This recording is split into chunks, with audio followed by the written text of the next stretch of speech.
Bernie Sanders, oh, great, who is sitting towards the front of the Democrat 2020 hopeful list. He was in Brooklyn, where he launched his campaign in 2016. He returned to a crowd of about 10,000 or so.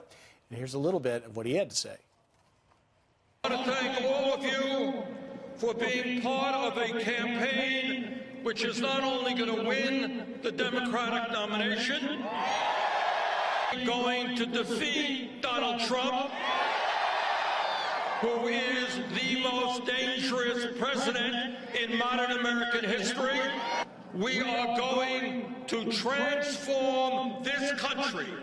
Principles of our government will not be greed, hatred, and lies. Campaign is going to end all of that. Contrast between two speeches yesterday. Absolutely. I mean, I wasn't there at your speech, but I'm watching that. I'm watching the clips that you had earlier today, and I watched the president's speech.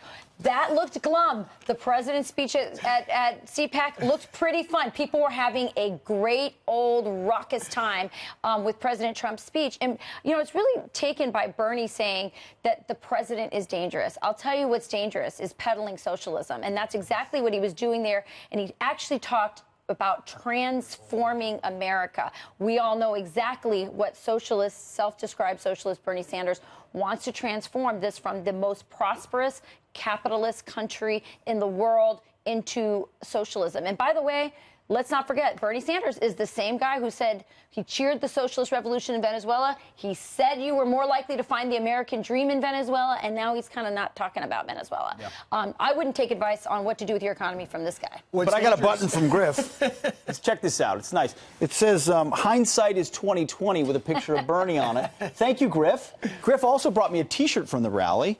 I modified it because I think what it means, I think it said something else, but now it says future supporters of Trump, I believe is what it's supposed to say.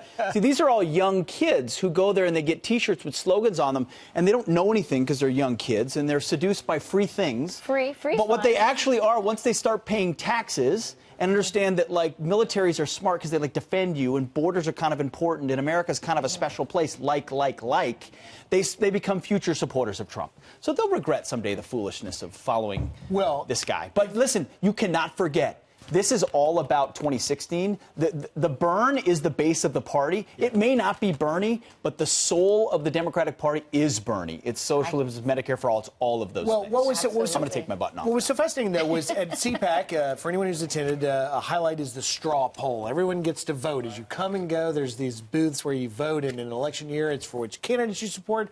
Well, this year, one of the big questions was, who is the biggest threat to Trump? Now, I would argue it's Bernie Sanders right now. The poll found quite different. Look there, 40% said Joe Biden. Bernie Sanders only in at 11 to 12% as well, with Kamala Harris at 11 and 12%. All I see on that wall is question marks. Like, I really do. I mean, what does Joe Biden do about his policy positions? He's an old school liberal who's not as far left as his base. Bernie Sanders, how does he expand beyond democratic socialism? Kamala Harris has had a bunch of stumbles coming out of the gates. There is no one clear. There is no, you know, I think Barack Obama had plenty of flaws, but he had a dynamism behind him. That's true. President Trump's got an amazing, booming economy.